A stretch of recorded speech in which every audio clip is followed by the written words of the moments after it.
I work at the American Academy of Bookbinding and drive there regularly, but I listen to books on tape, and it's a very pleasant way to spend 3 hours. It's beautiful in the mountains. The drive is very curvy and entertaining Yeah, with a yeah. good.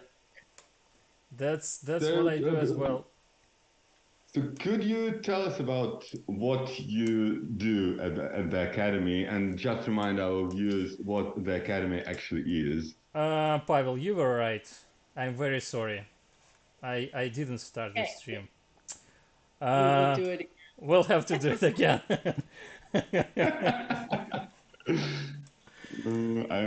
Okay. Now you st Yeah, now I've started on YouTube, but not on mid Facebook. sentence, mid sentence. Mid Yeah. sentence, yeah. Uh, let's just give me a moment. It happens sometimes, unfortunately. Well, with so many moving parts. Yeah, we had a bit of a break between our live streams, and when we recorded when we streamed the previous time 2 weeks ago or something like that, I definitely felt like I'm very rusty and I cannot keep the ropes properly and do everything right. So yeah, now we're definitely live on both on YouTube and Facebook, and we'll do it again because I thought we have already started streaming, but I didn't push the right button. And yeah, now we're live. So it's iBookBinding's live stream. Today we have Lang Ingalls as our guest. Hello, Lang. And Hi, everybody. yeah, and we're going to talk about OpenSet competition. Its third iteration, its third run, try, how you like to call it, and probably a bit about the American Academy of Bookbinding because, well, the competition is directly connected to the academy, and well, we'll see how it goes. I'm Stepan Chizhov. I'm in Windsor, England. Pavel Voronin is my co-host.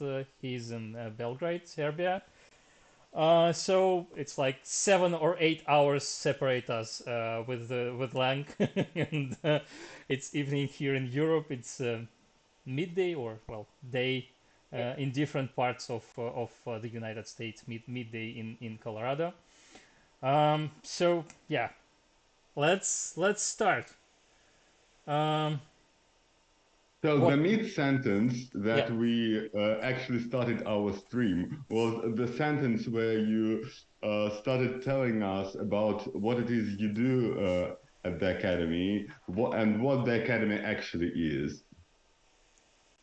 The American Academy of Bookbinding is a school that people attend from all over, and I believe Stefan, you have been a student there in the Yeah. past.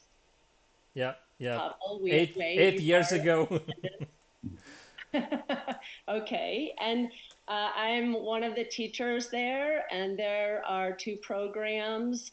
But an idea that came about how OpenSEP developed was from looking at how we can increase the Academy's visibility as just a group of concerned people who work with the school, and how we can encourage binding in both for bookbinders in this country. I'm in the United States, and for the public eye, because in this country, the public doesn't understand fine binding the same way that Europeans do. Well, maybe we should discuss that as well. Oh, Japan, yeah, sound. yeah. Yeah, What? I have troubles What today. Sorry. Yeah, maybe we should discuss that as well. Yeah, the differences because it's a very interesting topic and well, It is. theme of bringing awareness about bookbinding and fine binding and design binding to wider audiences is something we discussed not once on our live streams and podcasts and. Not only with not only with American bookbinders or bookbinders from the United States, but also from with European bookbinders. And well, it's an issue that is it's a problem that is happening everywhere. So there are less and less, fewer and fewer schools or classes or courses dedicated to bookbinding. I just went a couple of weeks ago to London College of Communication, to their binding studio, to pick up a sewing frame, well, an antique sewing frame that they had there. They are giving away a lot of equipment, and because their workshop isn't that busy anymore, and they had a year-long course several years ago. Now it's not there, and they only have some small classes.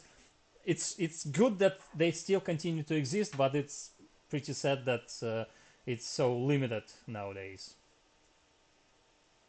Pasha? I think it is an issue everywhere. Pavel, do you have a comment?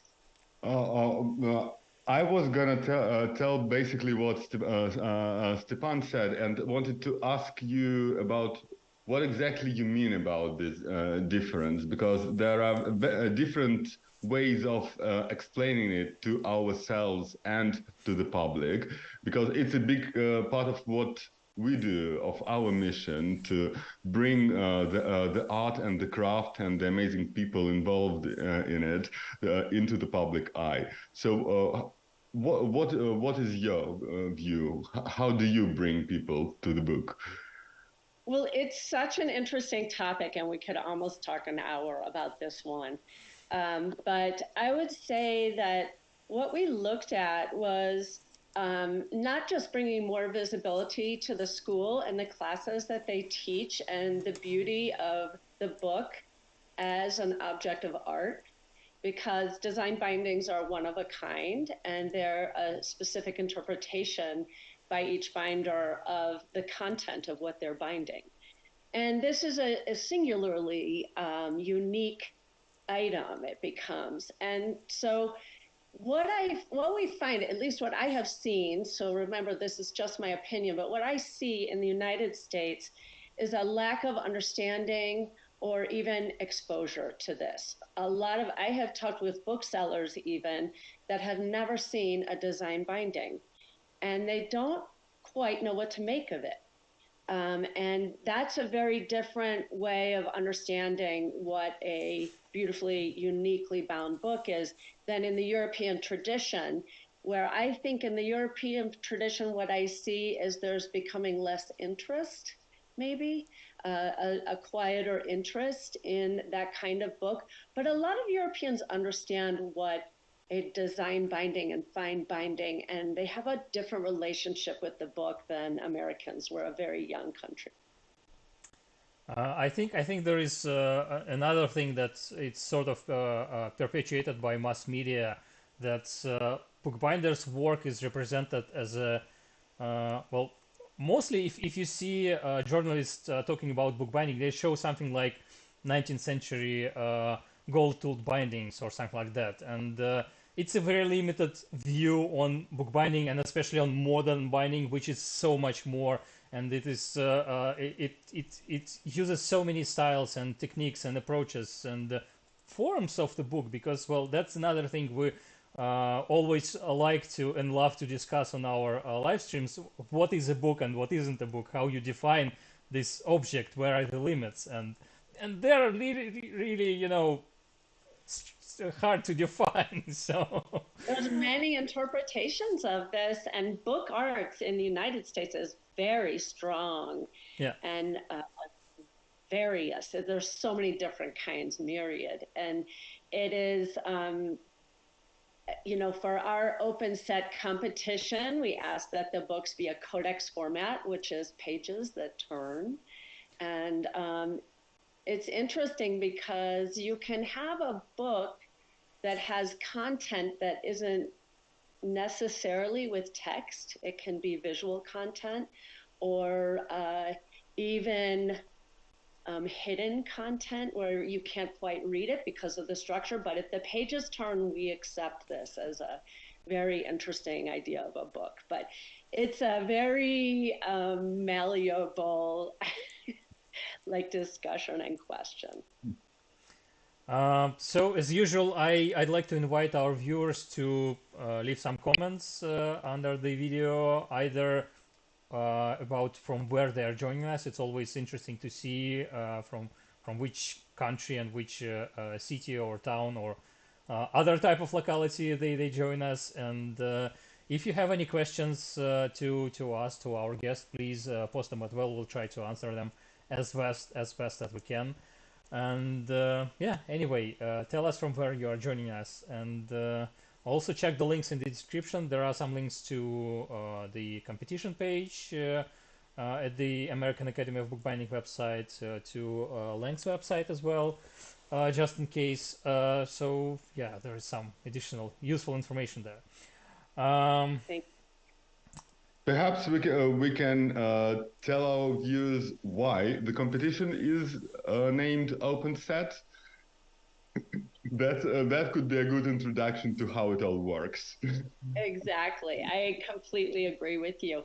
OpenSet was developed because oftentimes a competition in the bookbinding realm is on a set book where everyone binds the same book, or on an open competition can be thematic, or it can just be entirely open, and the binder chooses what to submit once they register for a competition like that. And we thought, why not have both? So we developed both open and set. So our competition is a 2-category competition. Another thing that I feel strongly, it's really fun for me, being a design binder and fine binder myself in my profession and my teaching life. I can address some of these things in a really particular, specific way.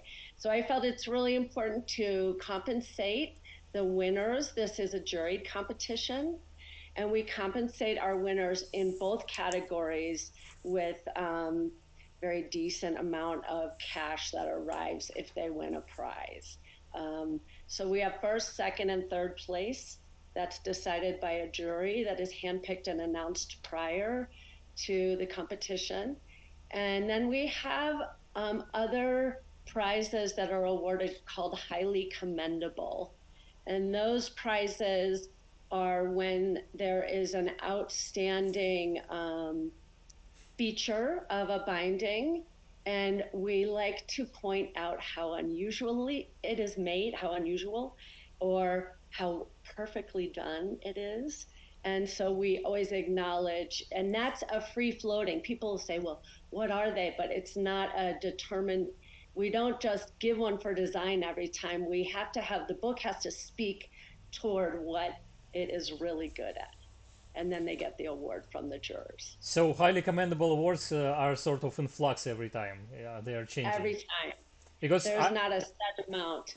I think in some other competitions they are more rigid, especially as they're sometimes connected to some specific sponsors or something like that.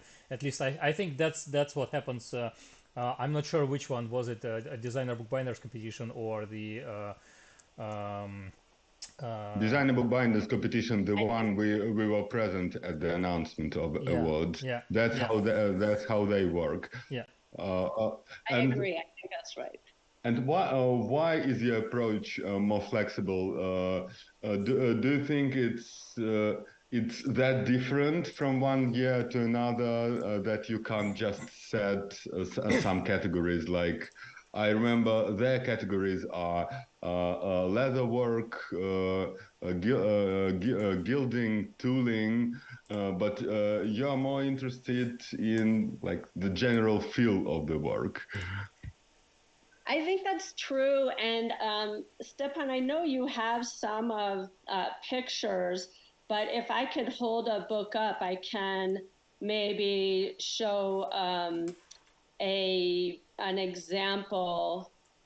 Oh gosh, maybe it's from the other book. But I was looking for the example of Jan Kamps, and he, in the 2017 competition, gave a book that or submitted a book that had a very interesting titling treatment. And he got an award for that. I'm looking for it, I'm sorry. Ask me another question. I'll use this time to read some of the comments we have on YouTube. Okay. Nothing yet on Facebook, which is strange. Usually Facebook is running much faster than than YouTube, but this time it's only YouTube. So our viewers on Facebook, you need to catch up. Really, where are you watching us from? So we have Klidos 1, 2, 3, 4, 5, Austin, Texas, y'all. Then Geraldine Lance, I'm watching from Detroit, Michigan. Samuel Feinstein, hello from Chicago. Colleen Curry, watching from California. And yeah, we have a couple of comments and questions. I guess we'll finish with this part, and then I will read a couple of questions there. I found the page I was looking for, but it might be very hard to see. This is Jan Kemps's book. Yeah. And he has a yap edge, a hard yap edge that came around the cover, and he titled on that edge. And this was very lovely, the book, both open and closed and unusual. And he got recognition, a highly commendable designation for that titling. So that's even more specific than tooling, but that's a great example of a beautiful binding that did an unusual treatment and was recognized. Let me send this image to Pavel so that he can share his screen, and it will be a bit better quality, I guess, than an image. And I'd love to follow up. Here I am interrupting you, Stepan, but I'd love to follow up while Pavel does that. That both Samuel Feinstein, he's from Chicago, and Colleen Curry from the Bay Area, San Francisco, are two of the jurors for the 2025 competition, the one that we've just announced. And so I thank them both for being here. And if they have any comments, I welcome them to chime in. And the third juror is Lily Hull Sharp, who is out of Utah, and she was a second prize winner, I believe, in the set category at the 2020 competition. Mm. So let me show you the image. So here it is. And while we're looking at it, I wanted to ask you, do I understand correctly that everything is judged in person? Because I can imagine that something like that, how it opens, how it glistens, what the texture is, you could somewhat judge it from photos and videos, but you can only really appreciate it in person. We felt very, very strongly that this competition be judged by the books themselves. There are elements that you cannot appreciate from a photograph, despite excellent photography. We really think it's important for the judges not only to hold the books and feel them and open them, but also to have an interaction with them in order that they really have a feel in their inside for that, a more visceral feel. Pasha, you wanted to show something else? I could show. I could just tell us our viewers that there is a website for open set competition, and there are. And there is archive. There's an archive both for 2017 and 2020, both for open and set categories. And I highly recommend browsing it. I saw many inspirational works and many familiar names that we discussed on our show. And now I'll stop sharing. Okay. So let me read some of the comments and questions. Dave Turnbull joined us. Hi from Scotland. Then Colleen Curry wrote, I think the flexible categories for prizes as it keeps the craft current with the new techniques. So I think, well, probably they are good for the craft. Yeah, probably. I guess I think the same way too. And Geraldine Lance, Lang, could you share who your favorite binders are? And Oh my, that's an interesting question. that is a very interesting question. But I think that one of my favorite designer binders is Monique Mathieu, who is in the no longer binding. She turned to publishing as she aged, but produces beautiful, beautiful published books that are available to binders to bind. She's out of France. Mm-hmm. She is one of my favorite binders. I have so many. That's a really difficult question for me. I maybe will mention that for the competition, I don't mean to bring it around to that again, so interrupt me if I'm going too much into the competition and not broad enough.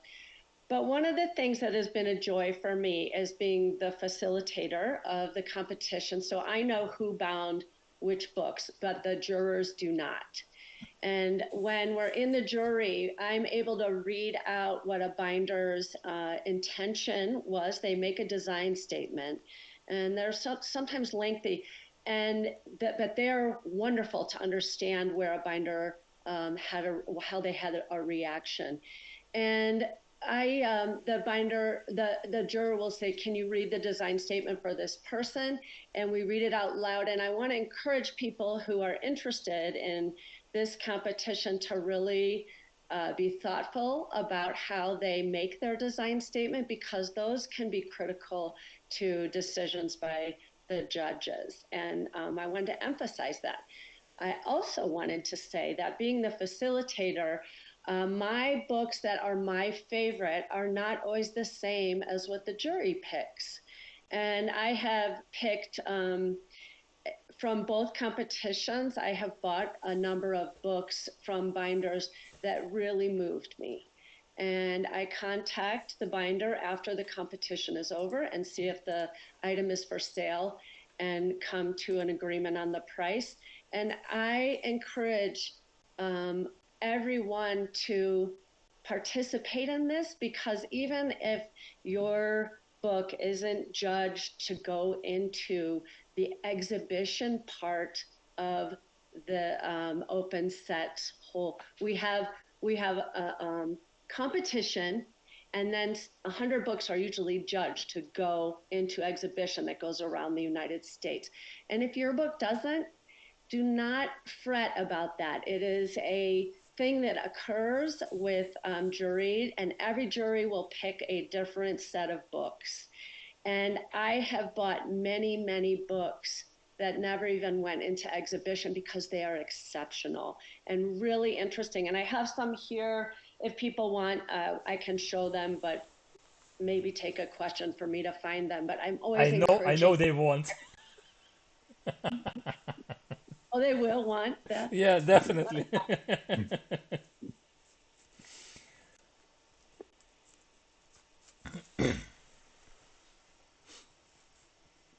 Here is one. This is one from Eduardo Jimenez. He's out of Spain. And this book is a very interesting designed cover. And what is unique about it is that it is in suede. I don't know if you can see. Yeah. Now we understand why the surface looks like it looks. Yes, very, very beautiful book. And I contacted him. Here is the frontispiece. So you see his design work is taken from some of the movements of the interior. Very lovely. And this did not go on exhibition. Yeah. I think, I'm not sure why. Every jury is different, but this is a superb book. So that's my point. Interesting. So So 2017. Dave Turnbull wrote, definitely need to actually hold the book in your hands to appreciate it. And that's something we absolutely agree with. And unfortunately, more often than not, during the exhibitions or in museums, books are exhibited quite poorly, it's either the glass is reflective, or the book is placed in a way that it's always hard to see all the details. And I'm usually, when I visit a museum and I see some old bindings, I start to try to look from down below, from back or whatever, to see all the small details and structural elements of the book. And it's really hard to to see anything. But of course, it's better to hold it in your hands. But yeah. I would say one of the things that OpenSet we really try to do is every time we are in a new city, so we try to do 4 or more cities for each. OpenSet is named, for example, the one we just announced is OpenSet 2025, because that's the year that the exhibition will occur. Mm-hmm. And binders are given lots of time, so they're given over a year to make the book before the drawing occurs. But 2025 is when the exhibitions will happen. And I forgot what I was. By the way, to interrupt you, sorry, you told us that the exhibition will be in 2025. The registration is open now, but when is the deadline? So the registration will close a few months before July 1st of 2024, and the deadline is September 1 of 2024. So we try to close registration prior so that someone can rush through and make a book in 3 months, but we are hoping to open it early, as in this case, so that people have lots of time to think about it. Oh, and what I was going to say is that when we go to each city, we try to develop programming.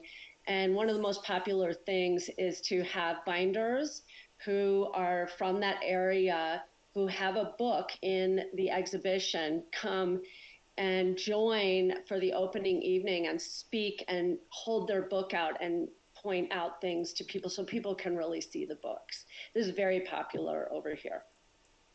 That sounds really nice. Yeah. Yeah. During I was in Telluride when you announced the first competition in 2015, and it was an interesting moment. And I almost decided to join the competition, but it was a strange time in my life, because I just bought I was going to buy iBookBinding, and it turned my life completely upside down, and I had to focus on this project for a long time, and I still have to focus on it. But anyway, but then I wanted to visit the exhibition of the 2017 competition, but I didn't have an American visa then, and now I finally have an American visa. Maybe I'll come over in 2025. Make a report. We're starting with a big opening in late January of 2025 in San Francisco, and we would welcome you for sure. Thank you. You too, Paul. Both of you. It would be wonderful. Yeah, that would be really nice. There is some discussion happening on YouTube. Still nothing on Facebook. That's a very strange day, but at least we have a lot of activity on YouTube, which is really nice. Thanks everyone for that. Geraldine Lance, what bindings are you currently working on or planning on working on next? Maybe we should keep this question until the end, because we definitely wanted to talk with you about your work and your bindings, but maybe we'll finish with discussing American Academy of Bookbinding and the competition, and then we'll talk a bit about that as well. And Colleen Curry, would Lang please show the set book in sheets and talk a little about it? Oh yeah, the set book. Do you have it on hand, the set book? And what is it this time? That's a great question. So I don't have one this is how they arrived to the binder, but I don't have one that is unopened, but this will only take a second. One moment. I have packaged them all because I'm in charge of sending them to everybody. So it's also an unpacking video. Unboxing. Unboxing video, yeah. And how many have you ordered? How many do you anticipate? You know, we weren't sure when we were going to start Open Set due to the pandemic. The 2020 iteration of Open Set was shortened very significantly and with much disappointment. But it opened in New York City at the Grolier Club. It was fantastic. There were binders that came from all over the world and our country. And we really had a good time. And then it was, I think, 5 or 6 weeks later, New York just completely shut down, like the rest of the world. And so to get going, everyone's calendars just started opening up in the United States again. And so in order to figure out the best time for the next Open Set, because we knew we wanted to do it every 3 years normally, but the pandemic just put everything up in the air. So we contacted designer bookbinders, Society of Bookbinders, all the ARA people that I know, and the people in South America, and said, what are your plans? The Guild of Bookworkers here in the United States. And we all agreed to a loose schedule of when our competitions were going to occur in the next few years so that we don't conflict with each other. And then we were in touch with Peter Koch, who is he's a printer out of Berkeley. And he's very well known because he's the man who started the Codex group and the Codex book fair and symposium. And he has really done a lot for our field and the printing field and worldwide. It's been very impressive what Peter has done. And Peter is deaccessioning some of his past works. And he had this book. It's the Helen Fragments, and it is a book that he printed a while back. Mm-hmm. I'm going to turn a page and then try not to drop things here, just so you can get an idea of what it looks like. Each page has, the Helen Fragments are translated from the Iliad. Mm-hmm. But they are specific to the books that had to do with Helen of Troy. And Richard Siebert, who's worked with Peter Koch for a long time as a printer, but he's also a poet, and he translated these parts of the Helen of Troy stories that are from the Iliad into this contemporary lyric. And then Winifred McNeil is the illustrator who illustrated every single spread. There's a wonderful illustration. And it's an unusual size. Can you all see? This is sort of an unusual size. And it is wonderful. Every single spread is interesting. There's a lot of prompts within the book. And so we were really happy that he was interested, and he had 93 copies.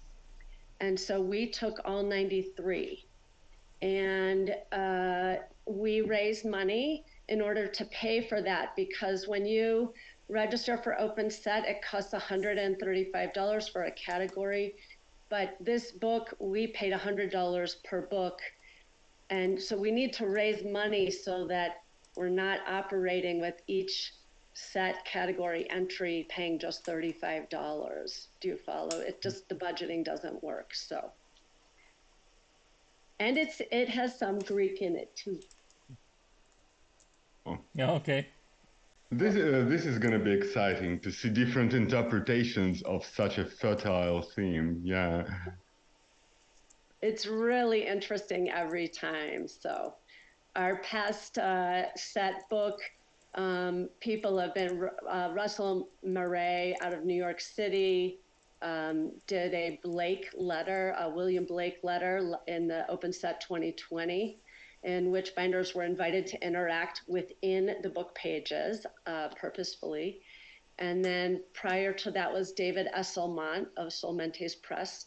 And he it was a book about how to go from an idea of making a book that's on a napkin, like a cocktail napkin you write down, into actually making the book. So it was all about that, and it was really appropriate for our first book.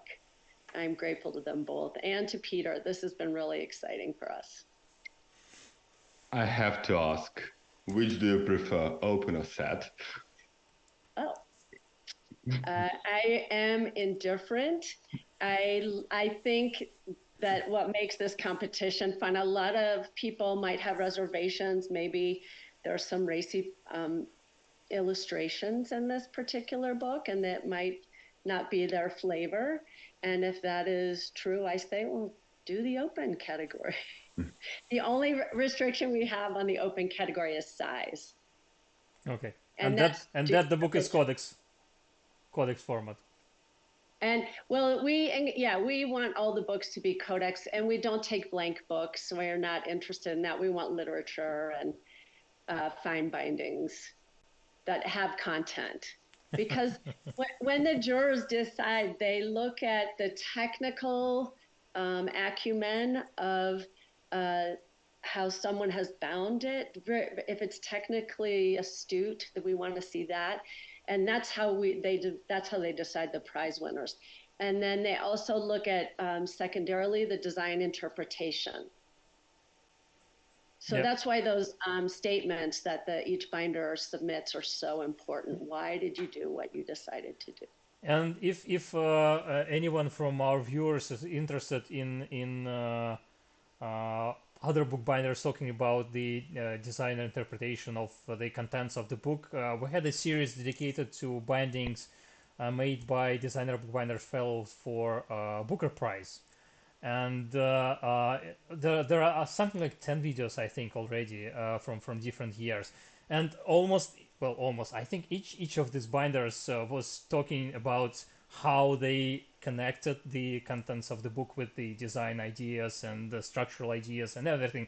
And it's really important, especially I think for new binders, for newbies, but also for professionals, because it's always there's always something to learn to find out some new stuff. So please check these videos on our YouTube channel. There is a special collection or whatever watch list for Booker Prize bindings. So that's that.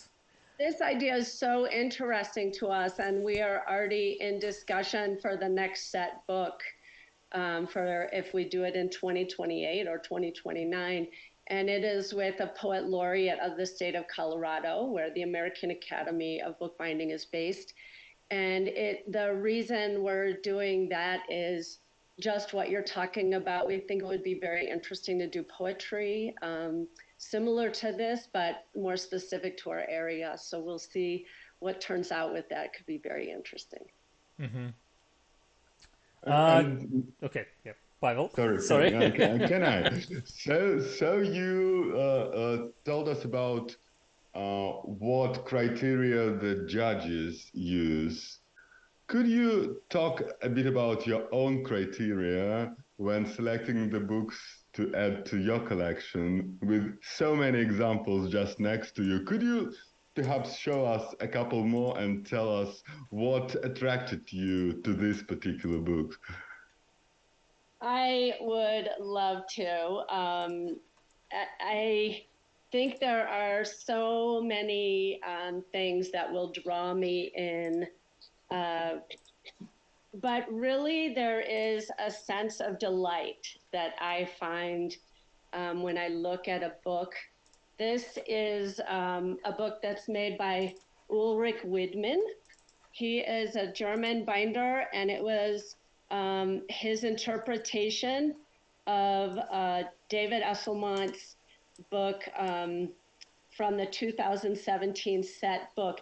And this is so fun. It looks like book pages that are open in a rainbow color, and all of the title is spilling out of the inside. I just love that. It's a wonderful example. And I have this one that's very special to me because you all, I think, have had him on your show. But this is a book that was one of the prize winners by Benjamin Elbel. Yeah. And I'm going to turn it a little so people see. There is so much happening in this grid. The line down the center of the spine is perfectly placed. The width and depth of these squares are perfect.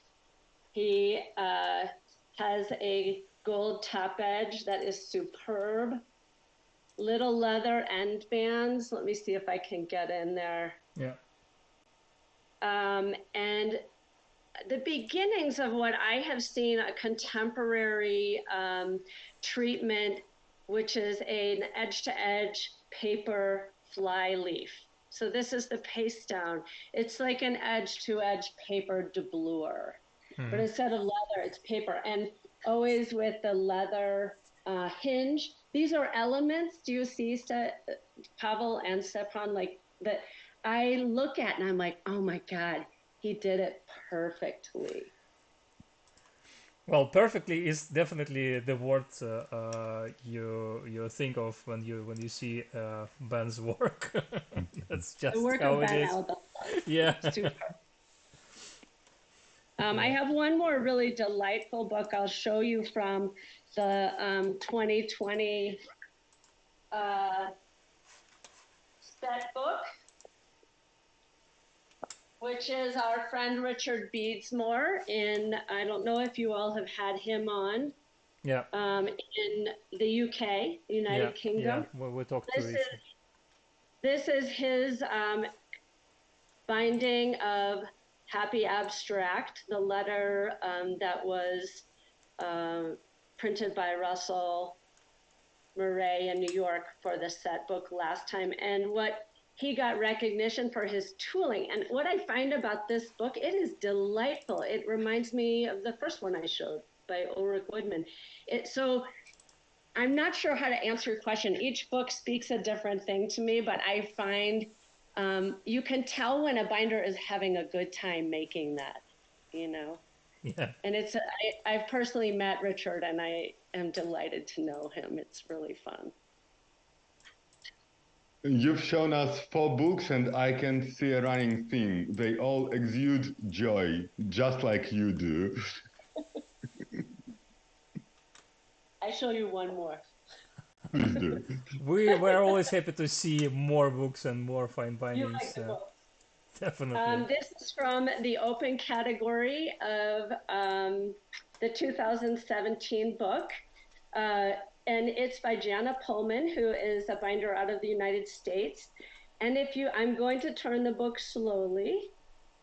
And you can see it is traditional bound. Yeah. And it has this very interesting repeat with gold tooling and then this bright pink glittery tooling. Yeah. And this is a very contemporarily idea of tooling. This could be considered a more traditional, but this tooling makes it contemporary and fresh and fun. So I had to follow up with that because that's just delightful. This is amazing. Yeah, this is definitely something I like to have on my bookshelf. Not that the other bindings you showed us are not as good. It's always hard when you are talking about so many fine bindings and fine bookbinders. So yeah. There are people doing such incredible work out there, and I think it's one of the reasons I agreed to do Open Set again this time, because it's really important to encourage this. I feel the field is growing maybe a little more quiet, and we don't want that. We want it to be robust. So yeah, definitely. Sign up, everybody. So I'll read a couple of more comments. We finally have some activity on Facebook. Yay! Timothy Bindery from Vietnam joined us, and he writes, "Nice to know you, Lang Ingalls." So yeah, Timothy is an amazing guy from Vietnam. He makes some interesting bindings and really nice tools. I think. I think his metal folder is now sold through Ben Elbel's web shop. Timothy, please correct me if I'm wrong, but Ben Elbel recently returned metal folders to his store.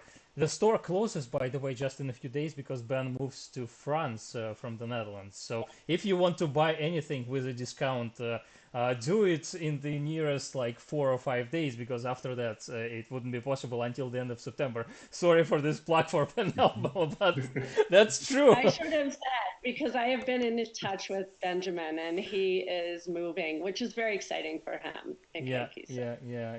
I hope he will take us for a tour of his new workshop, because he was building they were building a new workshop for the bindery for quite a long time, and I think it should be quite amazing, especially knowing Ben. Exactly. What else do we have?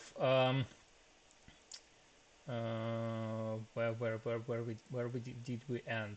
Geraldine Lance with the set books. Do applicants ever modify the interior text?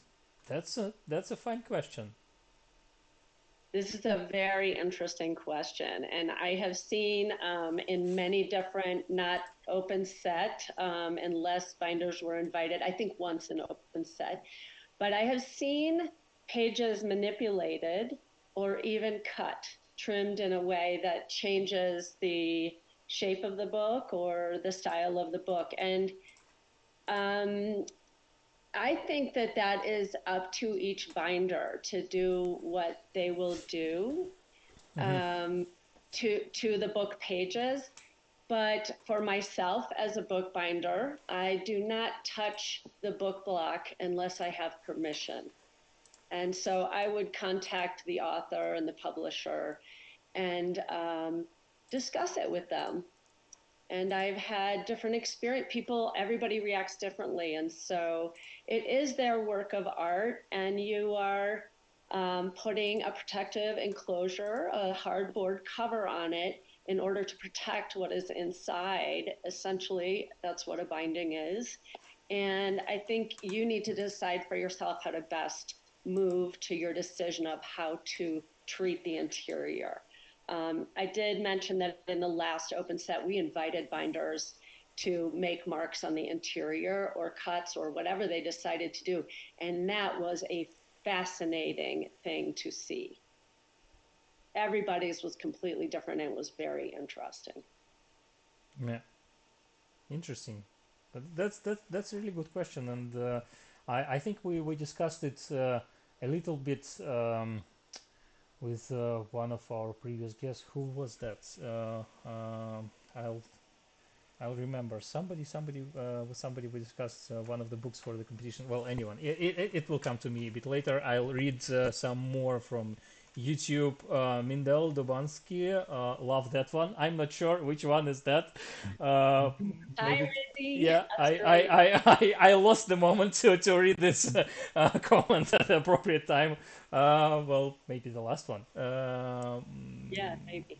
Maybe Mindel will comment on that as well. Also from Dave Turnbull, I'd be happy to have any of those on my shelf. Yes, absolutely, that's true. Michelle Ho, are there any types of binding that would be not eligible for submission besides the restriction on the size? Wondering what's the limit on the size as well. The size limit is stated in the rules and regulations on the website, and off the top of my head, I'm sorry, I don't have it off the top of my head, but it's on the website. Yeah. And what we basically have is miniature. We don't want micro miniatures. We take a miniature to pretty sizable. I think it is 24 by 30 centimeters, but I'm not positive exactly. This restriction of size is due to the vitrine. We want to be able to, if your book gets into the show, we want to be able to have a vitrine it will fit in.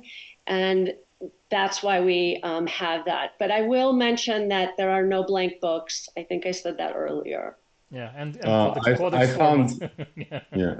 I found the size, the minimum is 5 by 6 centimeters and the maximum is 22 by 30. I don't know what it is in inches. I assume less. We all work in metric. It's okay. Okay, I was surprised that it was in metric, but yeah, okay, sure. I am an advocate of metric, you all. I teach it and I believe in it, and all of OpenSet runs in it. This is a book by a binder here in the United States, Celia Reiki, and she is from Santa Fe, New Mexico. And I want you to see, this is a codex book, and this is her very different cover with some unusual material, some scalpel blades, and these are the interior pages. Wow. So you see, the pages turn, and each page is 2 pieces of silk that she sewed other scalpel blades inside. And so when you turn the page, each one is different. They changed she changed the number of blades. So it made a very different artistic statement, but this is an acceptable book in OpenSet. It's in the codex format. It has pages you can turn and read. So I wanted to point that out. She's a very, very interesting binder. So there's still a lot of flexibility and a lot of room for experiment within the restrictions of the competition. We've only sent 2 books back, and they were so oversized, we were surprised we received them. They were huge. Me and Stepan a couple of years ago, back in Moscow still, once saw a book that needed a trolley to pull it. It had a chain, it weighed something like 60 kilograms. Oh my gosh. Yeah, and it was about whales, so it was quite appropriate. Oh, yeah. Wow. It even had a lamp attached to it, just to see everything in proper light. So Mindel also wrote, "Hi everyone, it was a Jana's book." So. Oh, Jana Pullman's book. Yeah, and also another, also comment from. That one. That one. A comment from Bob Bryant. Are the winning bindings always leather? No. I think the answer is no. In the last iteration, a first prize of the set book.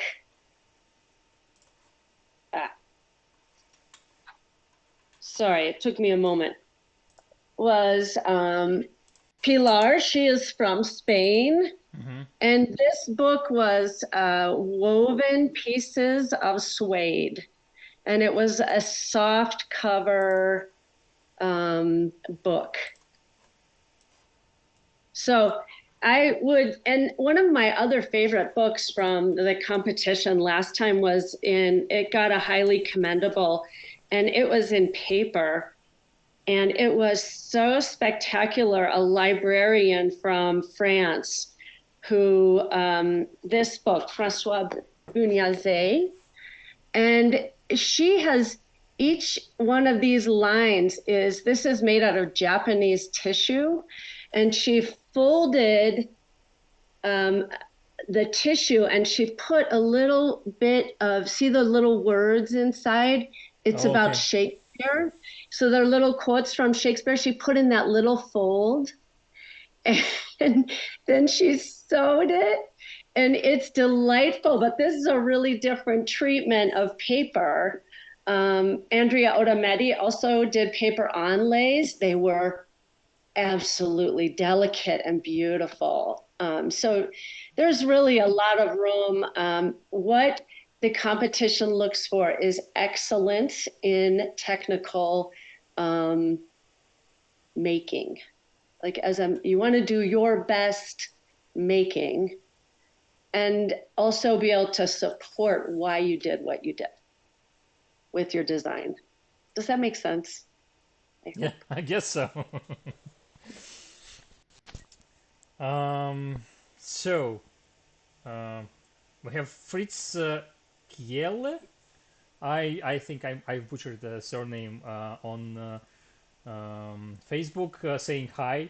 I should probably repeat myself because there are many more people who have joined us since we began streaming. And if you are willing to share with us from where you're joining us, from which country, from which town or city, please post a comment, because it's always interesting to see the geography of our viewers. We have viewers from so many countries and continents, so but it's always fun to have even more from new locations and from all locations and all viewers and repeat viewers, all of that.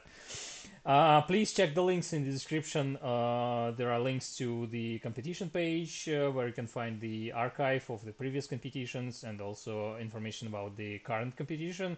And also there is a link to our Patreon account, because we can make our podcasts, well, not the live streams, but podcasts definitely with the support of our patrons. We need money to pay to our editors and researchers and all of that stuff. So please support us.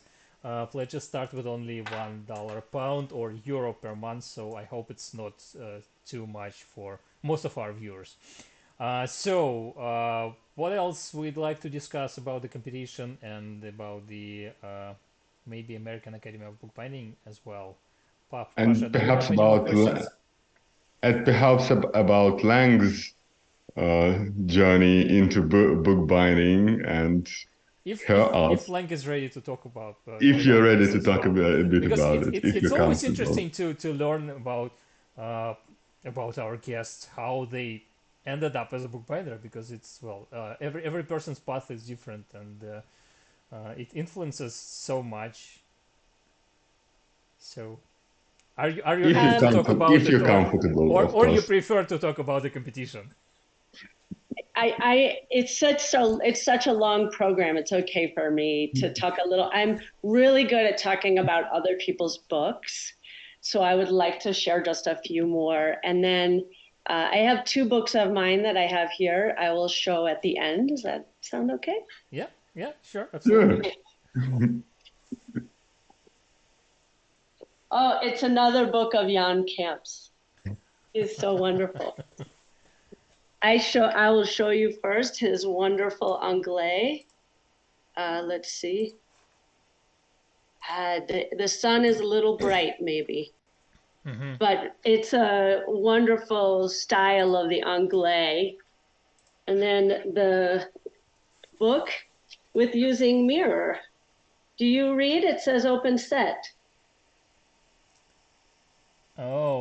Oh, okay. Yes. Oh, yes, it does. Now we can see that. This is very fun. Delightful, I think. It took me a while. I think someone else pointed it out to me.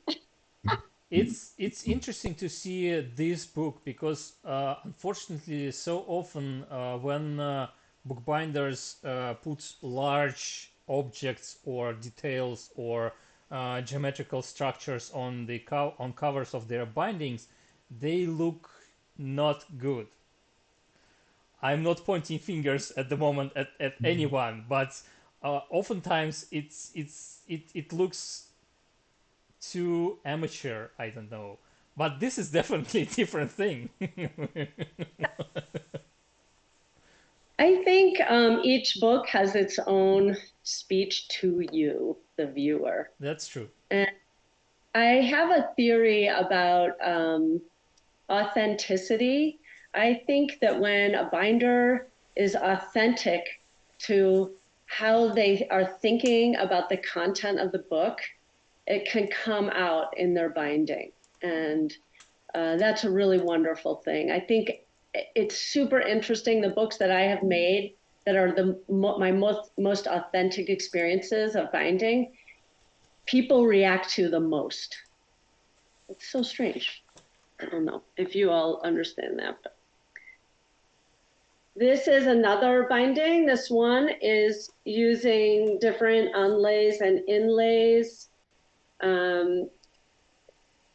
I forget the name of this technique. How can I forget things? I maybe have nerves. Sorry. And it's when you have a bunch of leather or paper. Philip Smith did it, and no, he didn't. And you sand it. Is it Lacunoise or something like that? Lacunoise. Thank you. Yeah. Exactly. And this is by Monique Lallier, who was my longtime teacher and mentor and dear friend. And I just find this to be a very beautiful geometric design. And this design is taken from the first set book, where David had on the interior, it was one of the illustrations on the inside. I'll never find it, but it was how you decide the marginalia, the margins of a book layout. So I thought that was really beautiful too. And it's always interesting to see more experiments with Lacunoise, because it's always so different and sometimes really strange. So it is, and that one is paper, so that's very interesting. So we have. Sorry to interrupt you. I'll read another short comment. We have. I think it's Eleni Katifori from Lefkada, Greece. So we have Greece joining us. It's nice really to have somebody from Greece here, and we'll have. By the way, we'll have Dimitris Koutsipetidis this fall on our live stream to talk about some of his new tools, which is he made a set of new amazing tools for gilding. So just wait a couple of months and you'll see it. You'll see him talking about these tools. Yeah, sorry. Next binding. No, and keep interrupting me. I'll just go on and on. It's how I am. This is a book by Ghislaine Bureau from Canada, and it's Voltaire's Candide.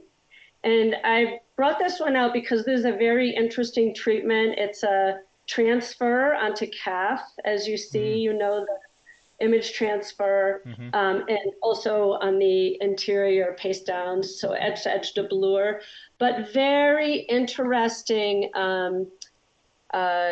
raised. You can't tell so much, but these are her raised onlays, and they have little bits of purple. Yeah, that we saw. that I noticed right away. Very fun. Very fun treatment, very contemporary treatment. And also very subtle in terms of color. It's not screaming at all. Yes, I agree. We have another comment from Dave Turnbull. I'd like to thank Stepan and Pavel for doing these streams and giving us the chance to listen talk with bookbinders from around the world. Not something I'd be able to do otherwise. Well, thank you, Dave, for your kind words. I should say that it's a pleasure for us as well, because we have an opportunity to talk to so many amazing people and to see so many amazing bindings and other things, because we also talk to printers and conservators, marblers. So yeah, that's definitely fun, and yeah. And I also want to thank you all for doing this in my native language, English. I think that's exceptional. So thank you both for that. Okay, yeah, it's the language that's I guess the larger share of our audience understands. So that's what we have to do. We try to start versions of our podcast or live stream in French and Spanish, and it was an interesting experience. Unfortunately, we have published only one episode in both languages. We have one more episode in French and one more episode in Spanish. We still need to finish editing of these episodes, and it's long overdue. It's like we recorded them 2 years ago or something like that, but it's just I'm the only person working on iBookBinding. Pavel also has his day job, so that's what we have, unfortunately. I understand. There's only one of you. I always wish there were three of me. Yeah, that would be nice. Then you'd work on free competitions. I assume. So, was there something else? you wanted to show us? I have another little book. This one is a miniature by Colin Urbina. He's Okay. a binder out of, you maybe know him from the United States.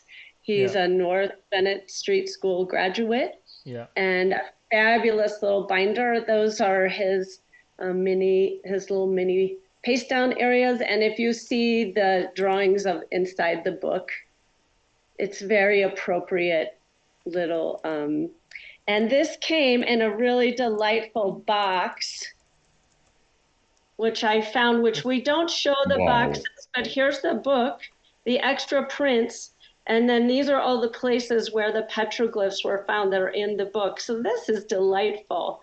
And it's always a pleasure. His book was in the 2017 open category, but I hadn't seen the box because he didn't include it with as part of his submission, but he made that. And so when I said, may I buy it?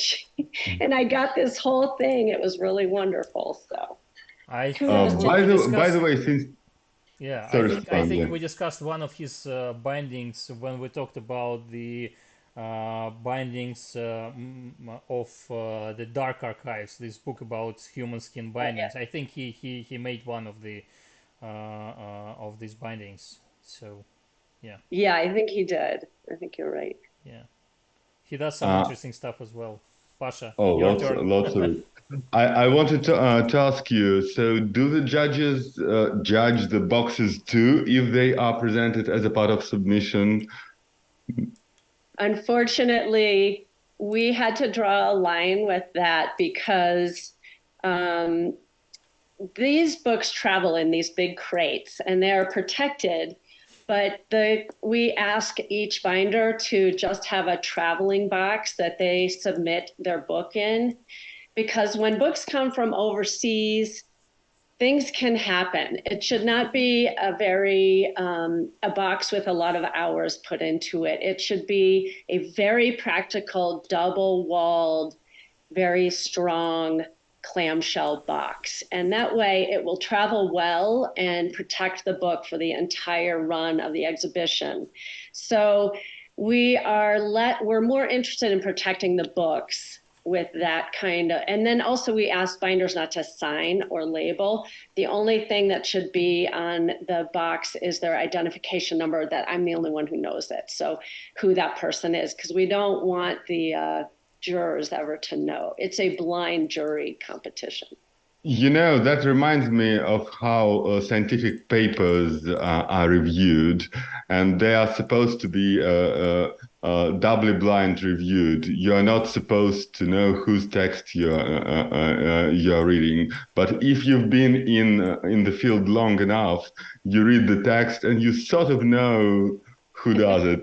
And surely it's the same with some of the submissions. So, some of the handwriting, so to say, stylistical of the binders in your competition is immediately recognizable. So I always thought that, but you, Pavel, would love to be me while the jurors are making their decision, because they are wrong so much of the time. They try to guess and they never are right. It's great. Well, that's good to know, and that answers at least some of our questions, because we discussed this theme a lot with some of our guests. Because, well, some of our guests are definitely following some sort of style, and other guests told us specifically that with every next binding, I make a point of doing something different. I don't want to stick to to some dogma and some specific style. I don't want to make myself a person who is a slave to one style. So that's always an interesting thing. And also you mentioned boxes, and it reminds me a lot of discussions as well, because sometimes we ask our guests about their attitude, their approach to boxes, and it can be absolutely different. But for example, when we talked to Peter Garrity, he told us that for him, box is a perfectly functional object that doesn't interest him that much as a artistic object or something like that. And Yeah, and but still he makes some wonderful boxes. And then we talk to Daniel Kelm, whose boxes are art objects on their own. So it can be so different, so interesting. Do you remember Jan Sabota? He would have a book this big in a fish box that was 6 feet tall. It's amazing. Yeah, exactly.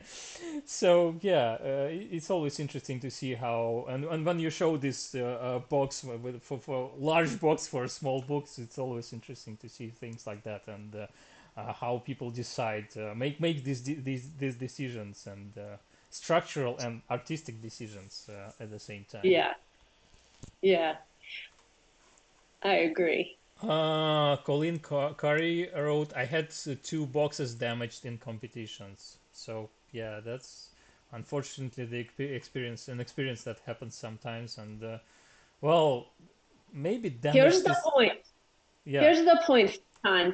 yeah, The box be damaged. The corners of the box get damaged, and it's inconsequential. If it's protecting the book, this is what's important. When you enter a competition, don't send your good box. Your good box saves for when you sell that book. That's the point. that's smart approach.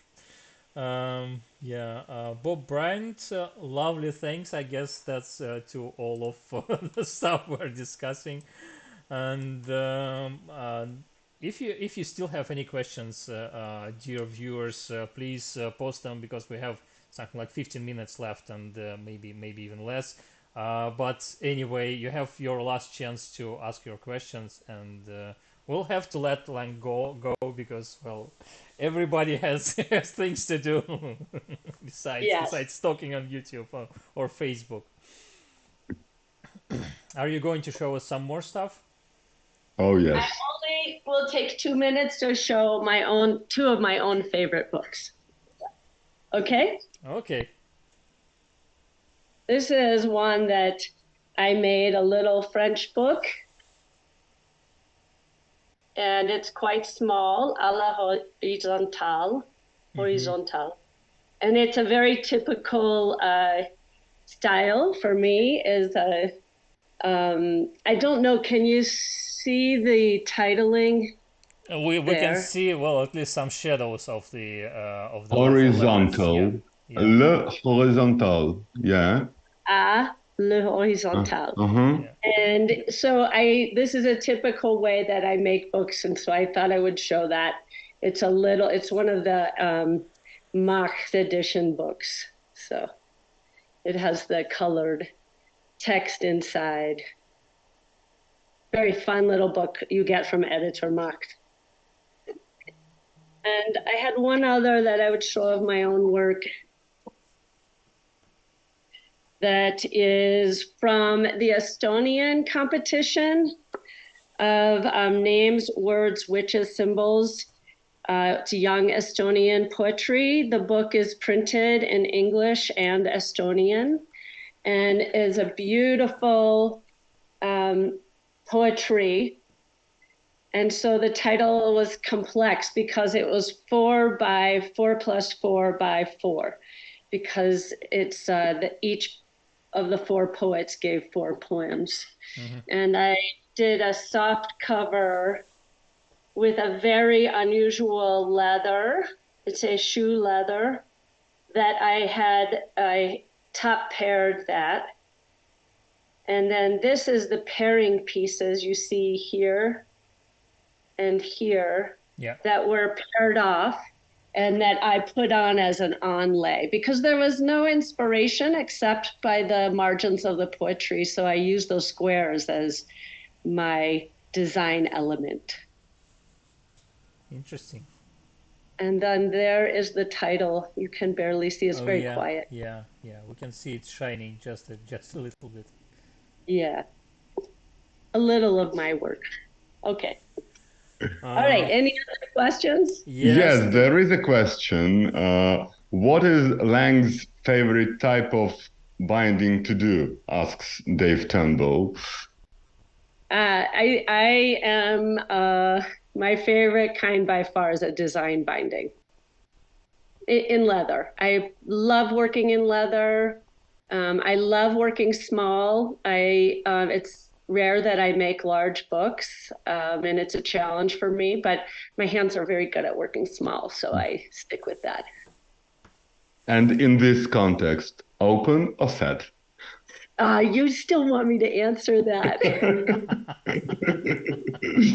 It's a hard thing to say, Pavel, because with the open category, there is such a variety, and there's a beauty to that. There's a beauty to a variety of sizes and ideas and structures. And with a set book, it is that restriction of everyone binding the same one is also very intriguing to me, because no one's books are very similar. They're all very different. And if you entered the competition, which category would you choose? What chimes with you better? I think I would probably, if it was me, since you're pushing me on this, I will say I would do the open, because I like to make small books, and it's rare that the set book is very small.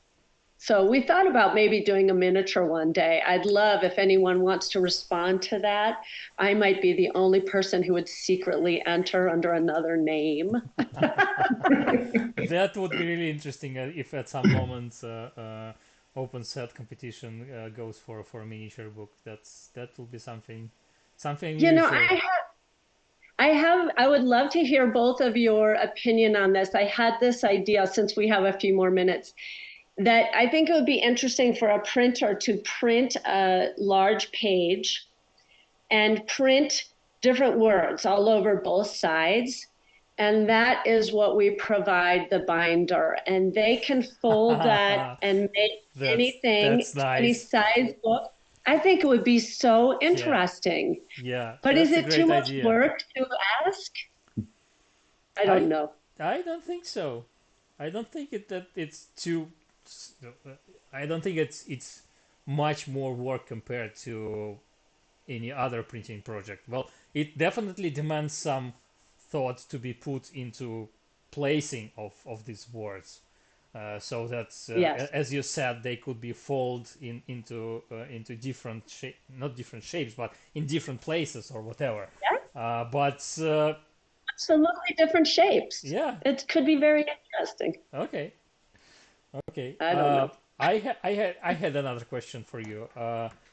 So after organizing a sort of 2.5 competition, would you like to be a judge on a competition, or it's not for you? You are not interested? I have already been tapped to be a juror a number of times, and I very much enjoy it. Yeah. I celebrate the book, and I mean on open set. Sorry. Oh, on open set. Specifically on open set. Yeah. I would love it. I mean, I have done it before, and so for me, I would love to do that, but it's a conflict if I'm the organizer. So. Yeah, that's understandable, of course. Maybe it's a hard job. Yeah, I can imagine. So what else? Colleen Curry, I love that idea. So yeah, we already have some feedback. There's two of us who want to do it. Yeah, Samuel Feinstein, beautiful work, Lang. That's about you. The second book you showed us. Michelle Ho, that sounds exciting. So more feedback. That may be an interesting idea for one of the future competitions, and we'll see how it goes. So I think we mostly discussed everything we wanted to discuss, and you showed us so many beautiful bindings, and it's a lot of amazing work and time spent by all these different bookbinders from all the different countries and places. So if you are watching this live stream or recording of our talk, and you haven't participated in a competition, we definitely invite you to do that. It's always I haven't participated in a competition, so I cannot say that it's always an interesting. I almost participated, but I didn't do that. And I haven't made a book in the last 3 years, so unfortunately I just don't have time for that anymore. I'm so focused on tools and podcasts and all of that stuff. But anyway, if we take into account everything we heard from our guests before, their participation in competition, it's definitely an interesting experience, if only sometimes a bit, if deadlines can be tricky. But anyway, please join OpenSet. Check the information on the page that is linked below the video. So there is a lot of information about the competition, about the deadlines, about the restrictions, all of that stuff. Please also check Lang's website. That is also linked below, and I'll need to show some names of our supporters on Patreons, because it's always because we are grateful. Yeah, because we are grateful to these people for their support, and please join this crowd if you're ready to spare some money and help us move this project forward.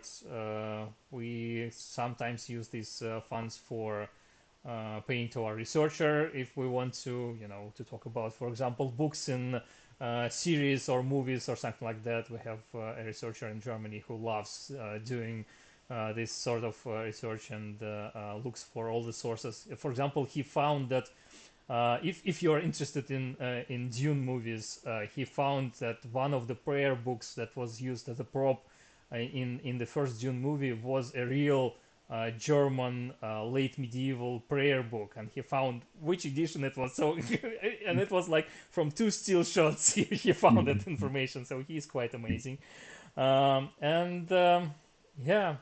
it was a great talk. Thanks a lot, Lang, for being with us, and thanks for your time and for your time working for this competition.